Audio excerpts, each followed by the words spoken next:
Good morning, children. Today we are going to do the chapter resources. So that chapter we are starting. Now be ready with your pen and paper, and so that you can note down also. And after that, when you see this video, if you like it, please like it and share it with others also, and give me the response. Resources. Things which fulfill our daily needs are called as the resources. For example, water, wood, chair, pen, petrol, utensils, whatever the things, books, जो भी चीज़ें आप इस्तेमाल करते हैं, जैसे मैं ये पेन यूज़ कर रही हूँ, बोर्ड यूज़ कर रही हूँ लिखने के लिए, और लाइट जल रही है, ये सारी क्या है? रिसोर्सेज हैं. हर रिसोर्स जो है उसकी कुछ वैल्यू होती है, हमारे लिए कुछ इम्पोर्टेंस. Value means importance. कुछ हमारे लिए इम्पोर्टेंस होती है जिसकी वजह से हम उसके लिए पे करते हैं. तो जो हमारी वैल्यू है उसकी वो नीड के अकॉर्डिंग होती है. जैसे वाटर, हम पानी पीने के लिए इस्तेमाल करते हैं, बिजली बनाने के लिए इस्तेमाल किया जाता है, घर की साफ सफाई में इसके 5 तरह के यूज़ करते हैं, खेती बाड़ी में भी यूज़ किया जाता है. तो इस तरह से जब हम इसको वाटर को यूज़ करते हैं तो इसकी डिफरेंट प्लेसेस पे डिफरेंट वैल्यू हो जाती है. वुड को हम फर्नीचर बनाने में भी यूज़ करते हैं, बिल्डिंग मटेरियल के लिए भी यूज़ किया जाता है. पेन की एक स्टूडेंट के लिए बहुत बड़ी वैल्यू है, बिना पेन के वो लिख नहीं सकता. लेकिन जो पढ़ नहीं रहा है, जिसको स्कूल नहीं जाना है, जो घर में है, उसके लिए उस पेन की कोई भी वैल्यू नहीं है. इसी तरह से पेट्रोल, जिसको स्कूटर, बाइक, कार चलानी आती है, जिसके पास है, उसके लिए पेट्रोल की वैल्यू है. लेकिन जिसके पास में वो चीज़ ही नहीं है तो उसके लिए पेट्रोल की कोई भी वैल्यू नहीं है. तो इस तरह से करके वैल्यू, डिफरेंट वैल्यूज होती हैं. You can write it like that, each resource has some value.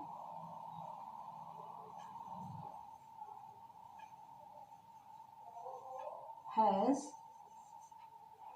some value. ठीक है. और it is, you can call it, आप इसको, it is called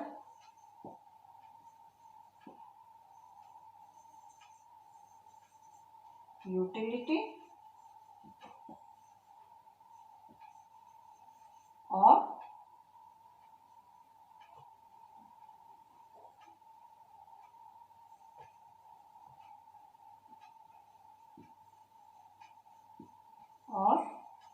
usability.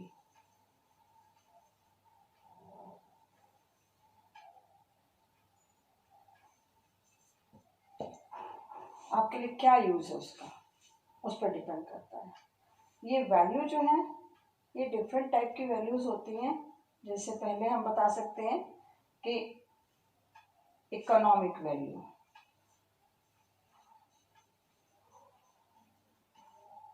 दूसरी बता सकते हैं हम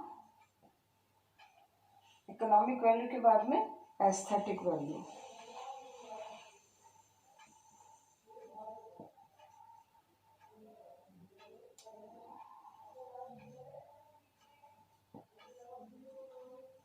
ना इकोनॉमिक वैल्यू, जब हम किसी चीज़ के लिए पैसा पेमेंट करते हैं, खरीदते पेन मैंने पैसा देके खरीदा, तो इकोनॉमिक वैल्यू हो गई उस पेन की.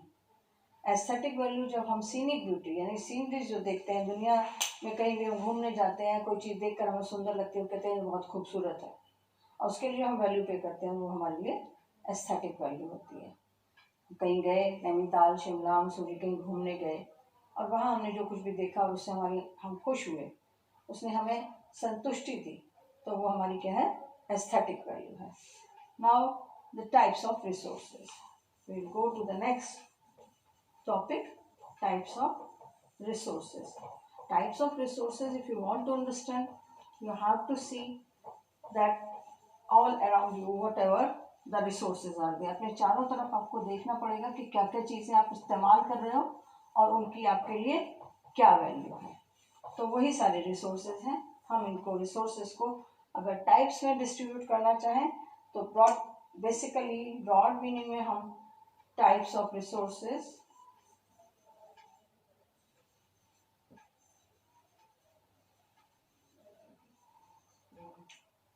there are 3 types of resources. Number 1, natural. Number 2, human made.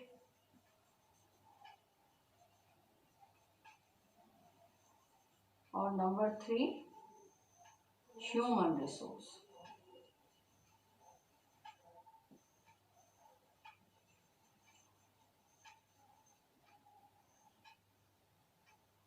Right.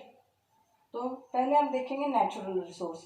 Natural resource को ब्रॉडली हम 5 पार्ट्स में डिवाइड कर सकते हैं. पहला है हमारा on the basis of development. On the basis of development.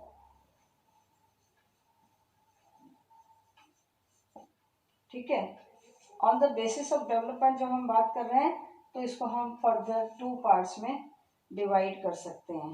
पहला पार्ट है हमारा इसका एक्चुअल और दूसरा पार्ट है इसका हमारा पोटेंशियल.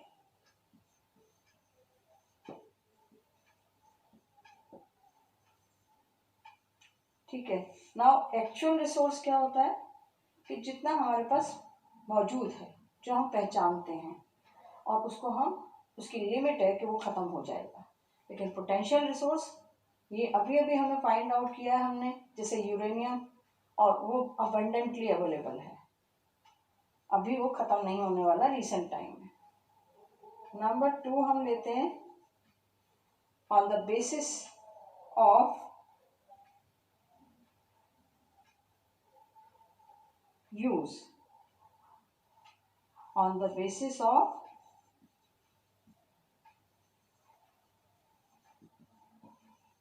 यूज. क्या यूज है और हम कितना यूज कर रहे हैं और यूज करेंगे तो क्या होगा उसका.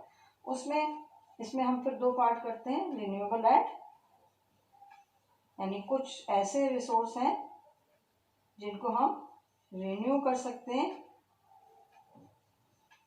जैसे आयरन बार बार यूज किया जा सकता है. और दूसरा है नॉन रिन्यूएबल.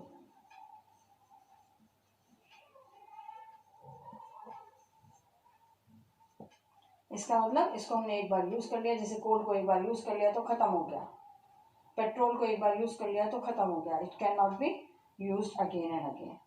तीसरे नंबर पे हम लेते हैं on the basis of origin.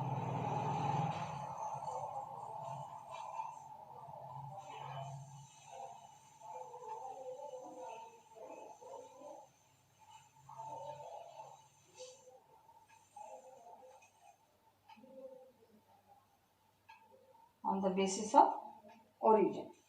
Now when we are talking about origin की बात करते हैं तो ये कहाँ से आया. ये फिर हमारे पास 2 सेक्शंस हैं इसके, बायोटिक और दूसरा है अबायोटिक. बायोटिक मीन्स जिसमें लाइफ है, जैसे पेड़ पौधे, इंसान, एनिमल्स, ये सारे क्या हैं बायोटिक. और अबायोटिक जो लिविंग बीइंग नहीं है लेकिन हमारे लिए फिर भी यूज के हैं, जैसे लैंड, सॉइल, वाटर, ये सारे क्या हैं forest is coming in biotic. So abiotic में जो नॉन लिविंग थिंग्स हैं, पेट्रोल है, आयरन है, ये सब क्या है नॉन लिविंग है but they are resources. 4th number पे हमारे पास में आता है जिसका हम बात करते हैं stock. On the basis of stock, हमारे पास उसका कितना स्टॉक है. जैसे गोल्ड के लिए हम कहते हैं गोल्ड का कोई स्टॉक नहीं बचा हमारे पास, या बहुत कम स्टॉक बचा. लेकिन कोल अभी है हमारे पास में, आयरन है, डायमंड का स्टॉक कम है. तो on the basis of stock we can explain that कि ये कितना है हमारे पास में, इसको हम किस तरह से यूज कर सकते हैं. एंड नंबर 5 नंबर पे आता है हमारे पास में on the basis of distribution. On the basis of distribution मैं यहाँ रब कर रही हूँ जिससे कि आप नीचे वाला नहीं दिखाई पड़ेगा, तो आप यहाँ देख सकते हैं. On the basis of number 5 on the basis of distribution.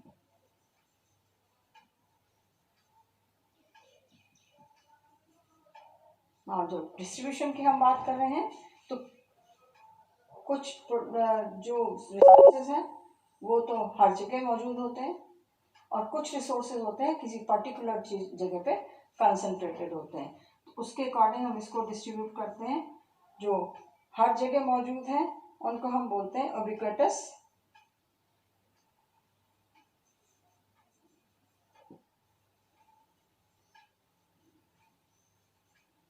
जो कि उबिक्विटस कौन से होते हैं, जो कि हर जगह हैं. एग्जाम्पल इसका क्या है, एयर. हमें हर जगह एयर मिल जाती है. सनलाइट हर जगह मौजूद है. दूसरा आता है हमारा लोकलाइज्ड. नेक्स्ट क्या है इसका टाइप, लोकलाइज्ड, यानी किसी पर्टिकुलर जगह पे ही मिलेगा ये. जैसे कंसंट्रेशन ऑफ आयरन कहीं पर है, कंसंट्रेशन ऑफ कोल कहीं है, कंसंट्रेशन ऑफ कॉपर कहीं है. So different minerals are located in different places. तो ये लोकलाइज्ड होगा कि उस पर्टिकुलर प्लेस पर ही ये चीज मिलेगी हमें. So these are the natural resources. 5 on the basis of 5 points you have understood that. Now let us do the next one, that is human made. Human made means अगर हम question पूछते हैं कि किसने बनाया, जैसे नेचुरल रिसोर्स में हमने क्वेश्चन पूछा किसने बनाया, तो क्या आंसर आता है, नेचुरली प्रेजेंट है हमारे एनवायरमेंट में ही, भगवान ने बनाया. उसी तरह से ह्यूमन मेड रिसोर्स के लिए हम पूछते हैं किसने बनाया, किसी भी चीज के लिए किसी भी रिसोर्स किसने बनाया, आंसर आता है किसी व्यक्ति ने बनाया, इंडिविजुअल्स ने बनाया, लोगों ने बनाया, हमने बनाया. जैसे रोटी किसने बनाई, मम्मी ने बनाई. उसी तरीके से ये पेन किसने बनाया, फैक्ट्री में कहीं किसी ने बनाया इसको. तो ये क्या हो गया, ह्यूमन मेड रिसोर्स. तो human made resource, the resources made by human being are called as the human resource. And they may be, for example, you can give so many examples of your own: pen, paper, chair, building, machines.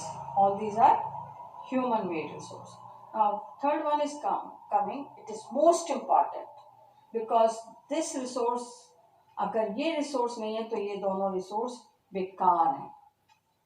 क्यों, क्योंकि human being ही natural resource को use करके और human made resource बनाता है जिसकी कि हमें यूटिलिटी पता है. जंगल को हम एज इट इज नहीं यूज कर सकते सिवाय इसके कि वो लंग्स ऑफ अर्थ कहलाते हैं और हम उनसे हमें ऑक्सीजन मिलती है. अदरवाइज उसकी लकड़ी और जो भी यूटिलिटी वाली चीजें वो हम नहीं यूज कर सकते. लकड़ी को सादा हम यूज नहीं कर सकते जब तक कि उसको हम रिसोर्स में कन्वर्ट ना करें, और ये काम करने वाला कौन है, ह्यूमन बीइंग. तो human beings are converting the resources into the useful resources, useful things, so they are most important. अब ये ह्यूमन रिसोर्स सारे क्या लोग ह्यूमन रिसोर्स है, नहीं, सारे लोग ह्यूमन रिसोर्स नहीं है. क्यों नहीं है सारे लोग ह्यूमन रिसोर्स, क्योंकि जो जिसके पास में स्किल है, नॉलेज है और हेल्थ है, एजुकेशन है, वो सारे लोग ह्यूमन रिसोर्स बनेंगे अगर वो कुछ कर रहे हैं and they are adding something in the economic development of the country. तब वो क्या कहलाएंगे, ह्यूमन रिसोर्स कहलाएंगे. अब ह्यूमन रिसोर्स, अब इनको चीज़ों को बनाने के लिए क्या करते हैं, टेक्नोलॉजी को यूज करते हैं. इट मीन्स कि उनके पास टेक्नोलॉजी भी है, तब ये ह्यूमन रिसोर्स बनते हैं. अब ये सारी चीज़ें इनके पास आएंगी कहाँ से, health, education, knowledge, skill, technology, ये कहाँ से आएगी? उसके लिए हमारे पास में नेक्स्ट टॉपिक है human development resource, human resource and human resource development. क्या है? Human resource development. ये क्या होता है? जो प्रोसेस है, जिस प्रोसेस से ये कोई व्यक्ति, मान लीजिए कोई रमेश था और उसने उसके साथ में कुछ प्रोसेस की गई और वो ह्यूमन रिसोर्स बन गया। जैसे आप लोग हैं, स्टूडेंट्स हैं, तो वो आप पढ़ रहे हैं और क्या प्रोसेस में है? ह्यूमन रिसोर्स पढ़ने के में। कोई मेडिकल की पढ़ाई करेगा तो वो डॉक्टर बन जाएगा और ह्यूमन रिसोर्स कहलाएगा। कोई टीचिंग की पढ़ाई करेगा तो टीचर होगा तो वो ह्यूमन रिसोर्स होगा। कोई इंजीनियर होगा, कोई अकाउंटेंट होगा। इस तरह से करके ये हम प्रोसेस जो है जिससे कि कोई भी व्यक्ति एक ह्यूमन रिसोर्स बनता है, उसको हम बोलते हैं human resource development. Clear? Now ये सारे रिसोर्सेस एक लिमिटेड अमाउंट में ही हमारे पास में हैं, तो क्या करना चाहिए? खूब सारा खर्च कर देना चाहिए? नहीं, इसको हमें क्या करना है? बचा करके यूज करना है। तो वो क्या कहलाता है? Conservation, conservation of resources. ये क्या है कंजर्वेशन ऑफ रिसोर्सेज? कोई भी प्रोडक्ट, कोई भी चीज, कोई भी रिसोर्स, उसको हम केयरफुली यूज करें जिससे कि उनके पास में टाइम रहे और वो रिसोर्स दोबारा से रीजनरेट हो सके। जैसे पेट्रोल हमने यूज किया, खत्म हो गया, अब हम उसको रोज के रोज निकालते जा रहे हैं, खर्च करते जा रहे हैं, तो वो नीचे से बिल्कुल खत्म हो जाएगा। जो अंडरग्राउंड हम अर्थ में से निकालते हैं तो वो खत्म हो जाएगा। तो हमें उसको इतने बचा कर के यूज करना है कि उस जहां से हमने निकाला है वो दोबारा से वहां रीजनरेट हो सके। तो कंजर्वेशन, बचा करके यूज करना, थॉटफुली सोचते हुए यूज करना, कि जिससे कि वो संभाल करके यूज करना। पैसे पापा लेके आए, सैलरी कितनी भी लाए और हमने उसको पहले, दूसरे, तीसरे दिन बिना सोचे समझे खर्च कर दिया, तो 10वें दिन क्या होगा? वो रिसोर्स खत्म हो चुका होगा। इसलिए हमें क्या करना है? कंजर्वेशन ऑफ रिसोर्सेज पे ध्यान देना है। अब ये कंजर्वेशन ऑफ रिसोर्सेज के साथ में एक और आता है सस्टेनेबल डेवलपमेंट। क्या चीज है? Sustainable development.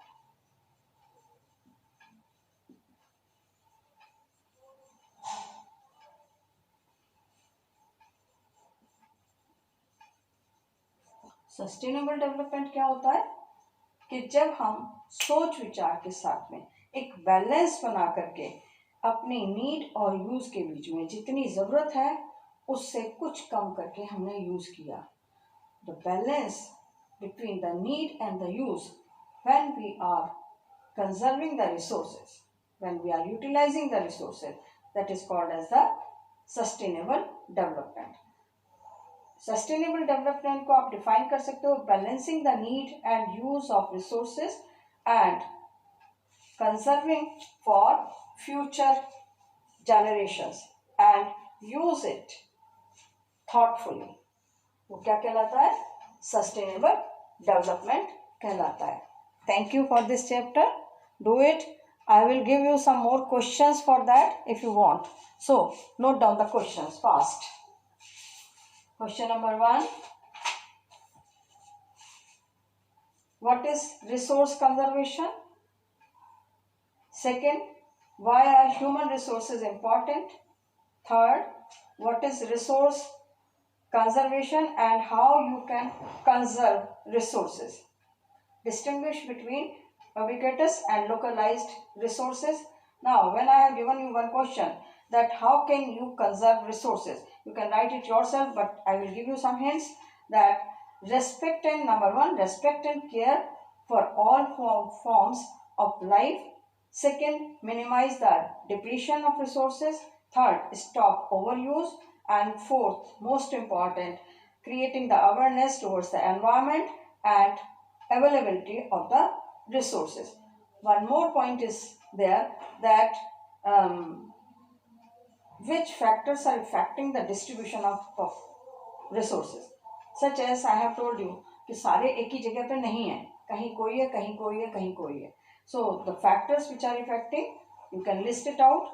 Number 1, climate. Number 2, land and soil. Number 3, people. Number 4, physical features. And number 5, altitude. Altitude means height above the sea. Thank you. So do the question answers and revise your chapter again and again. We will meet in the